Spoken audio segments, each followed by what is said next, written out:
All right. Round four. I am white against Alex Tara.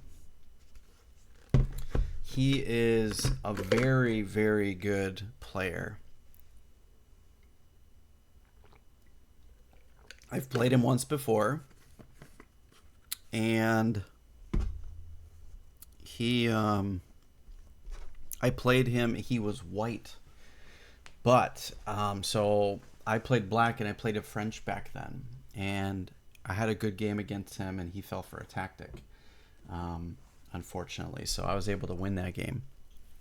Now this game, um, I'm white, and now I can play e4 against him.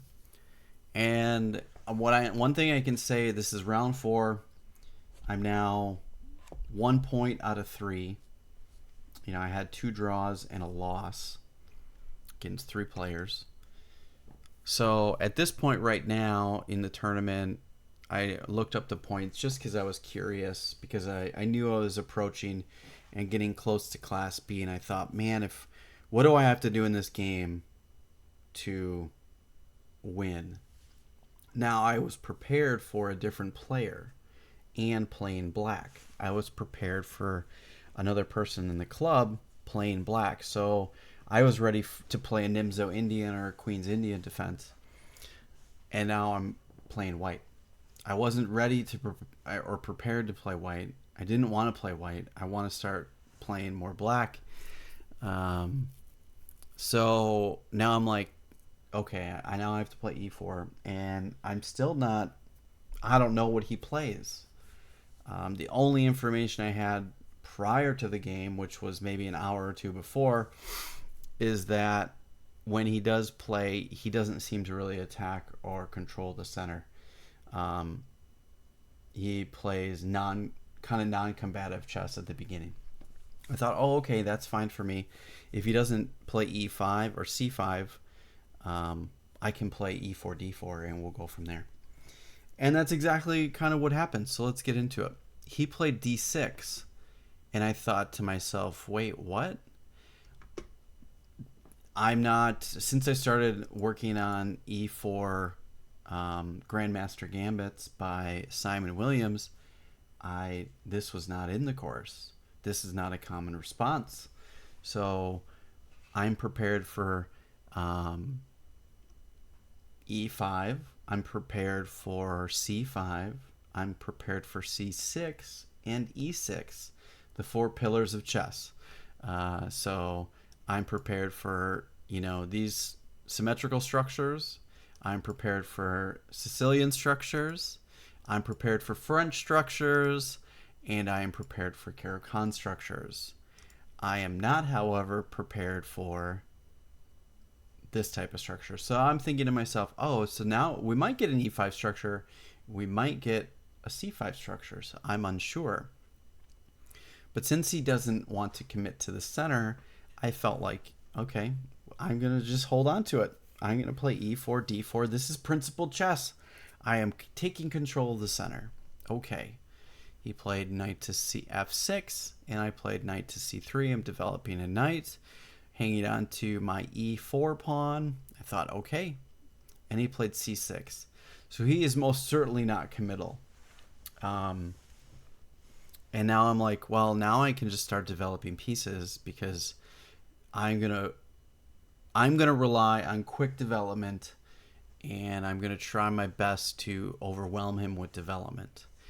And I played bishop to c4, and he played queen to a5, and it blew my mind. I'm like, wait, what? Why are you playing queen to a5? This move does nothing. I don't understand. This doesn't make any sense to me whatsoever. Why are you playing this move? This doesn't make any sense. Is he hoping for some type of mistake, or to be able to fork pieces or something?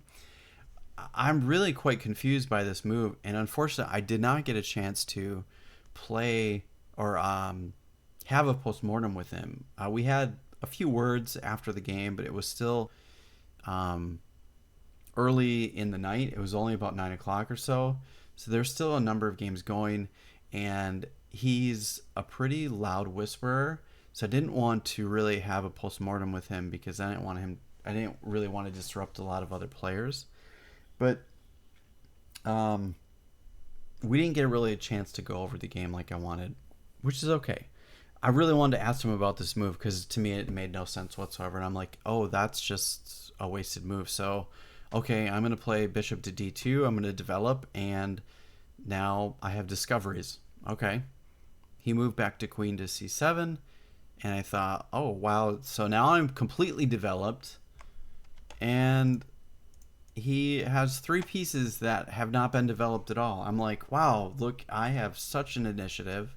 Now I need to start thinking about getting castled and going on the attack, because what are you doing, man? You're kind of just hanging out, not doing anything.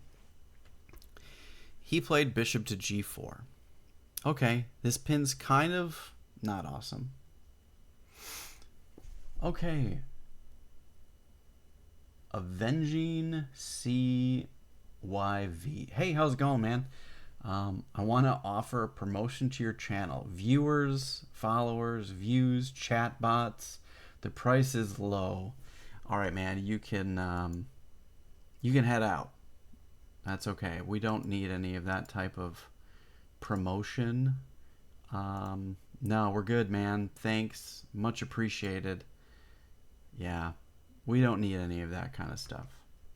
So, all right, we are just going to ban you. Peace out, homie. Sorry about that, everybody. Yeah, maybe just kind of hang out and be here and like watch the stream, like, and maybe offer. I don't need your promotion. Thanks though, dude. And I'm not spending any money for you to give me more views. I don't need a chatbot. I don't need unauthentic or not organic growth. That's just ridiculous. So at this point, actually, hang on one second. I'm going to get a drink. What?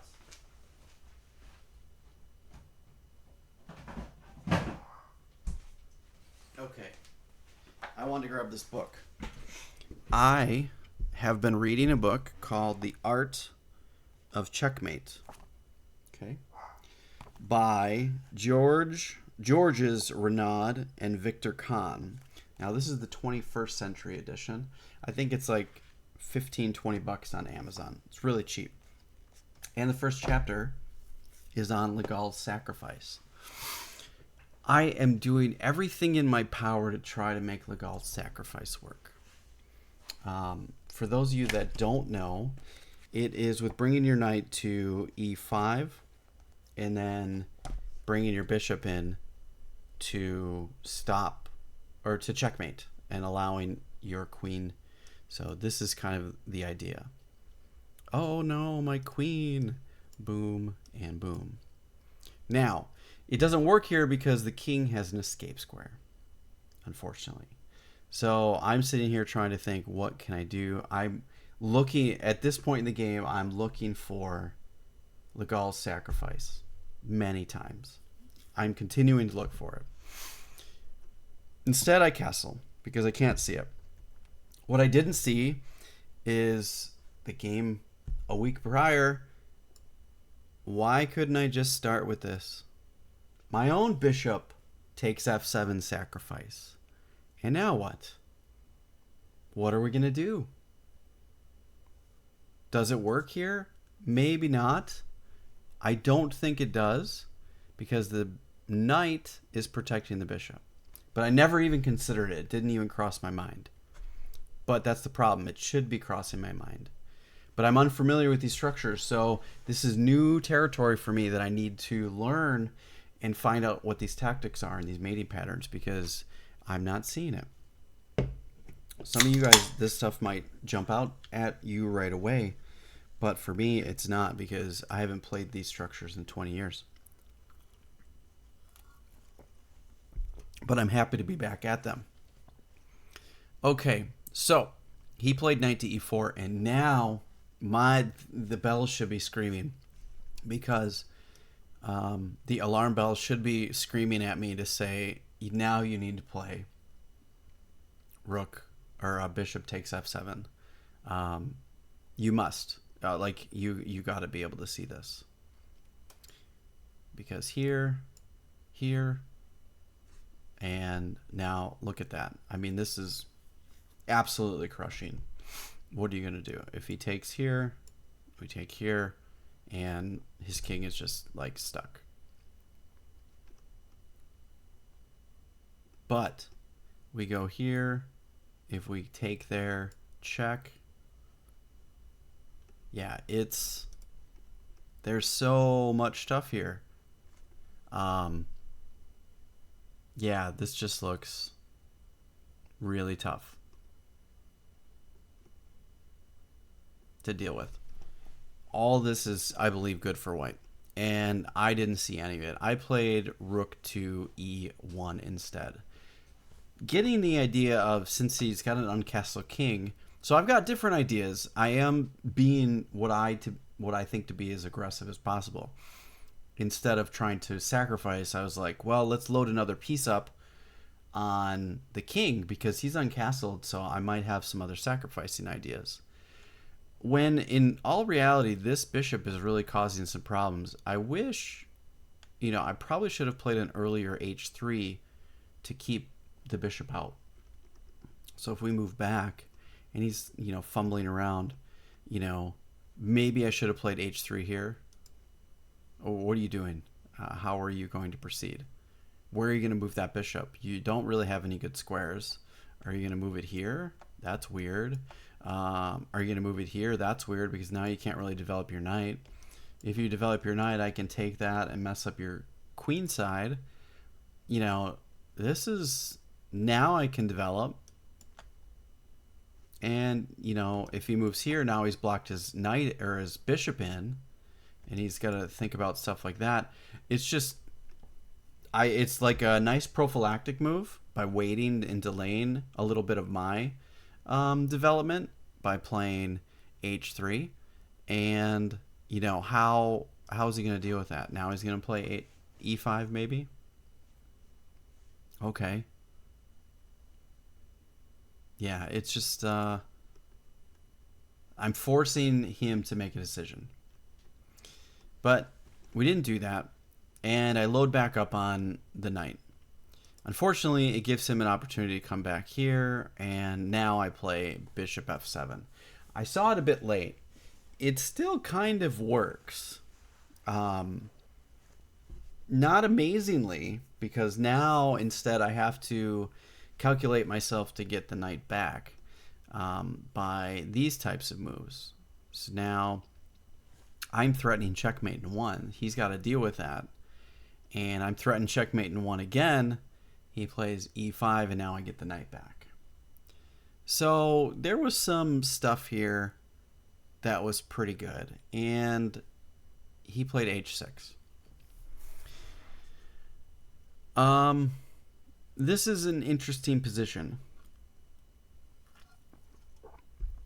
So right now I think I'm winning.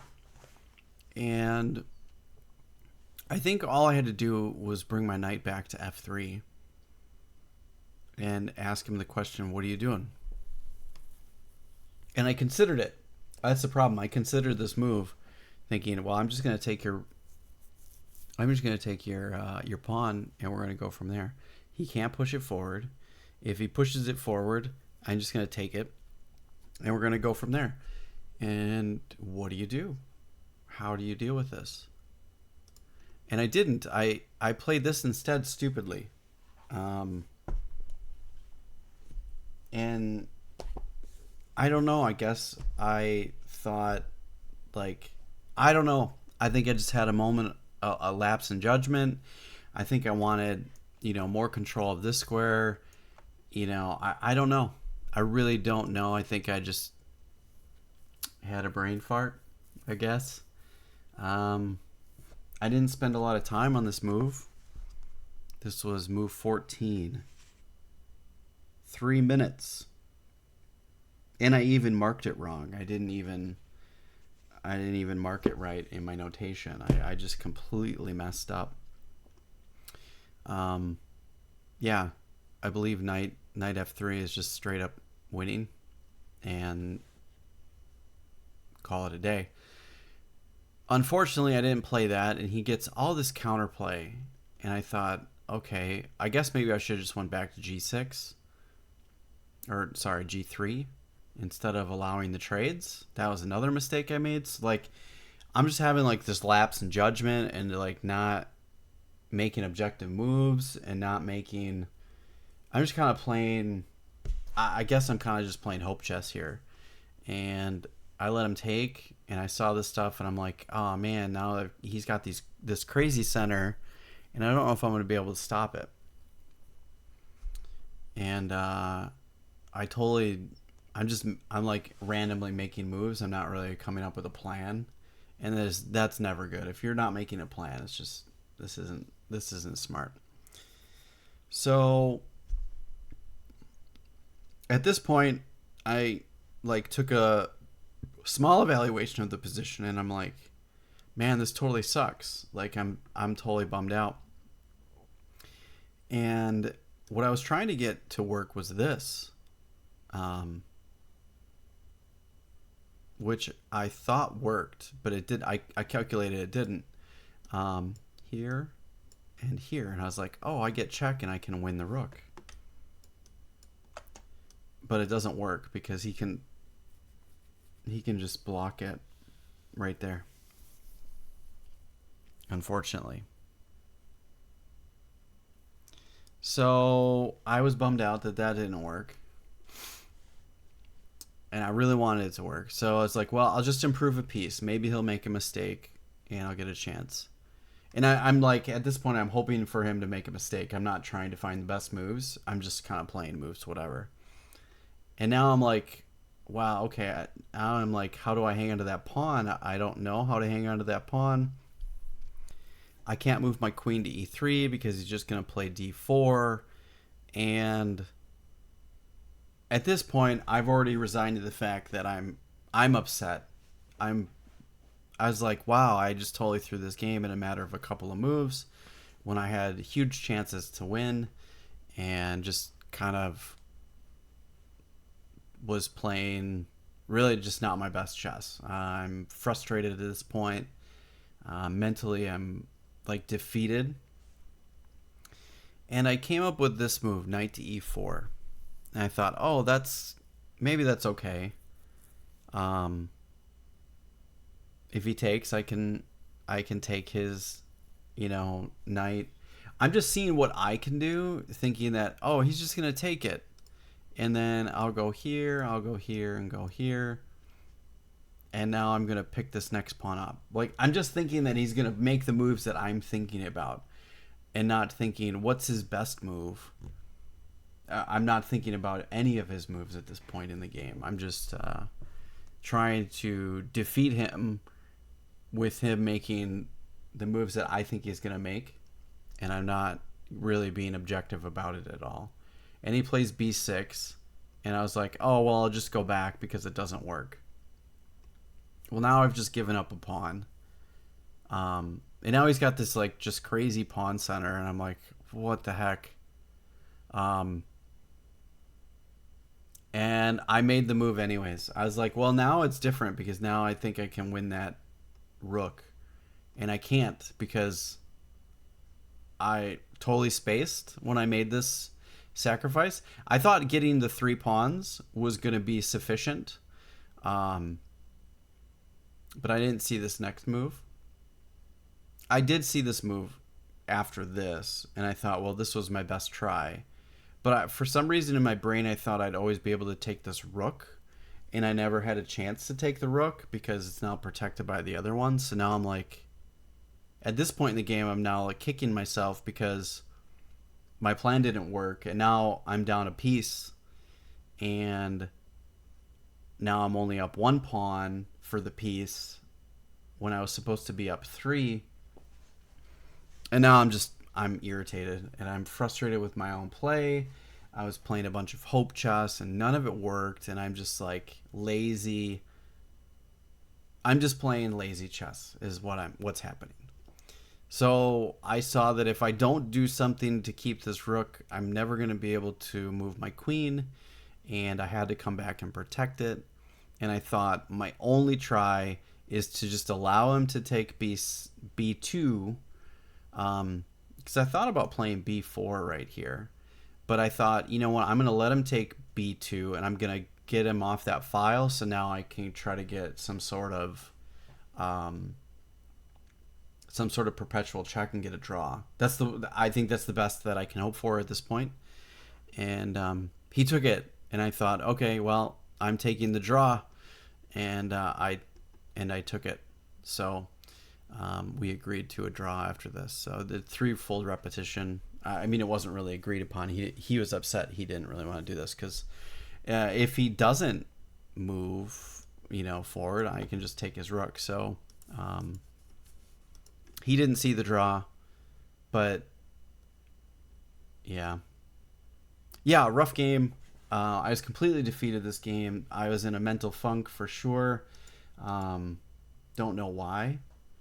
I've been playing really solid and really aggressive, attacking, fighting chess for weeks. I lost to Evan, which was to be expected, but my loss before that wasn't for like 7 or 8 weeks. It was like 6 weeks. So yeah, my last loss was on 7/26, and when did I lose to Evan? I lost to Evan more than a month, so 6 weeks. So I've been playing really solid and good chess, even online.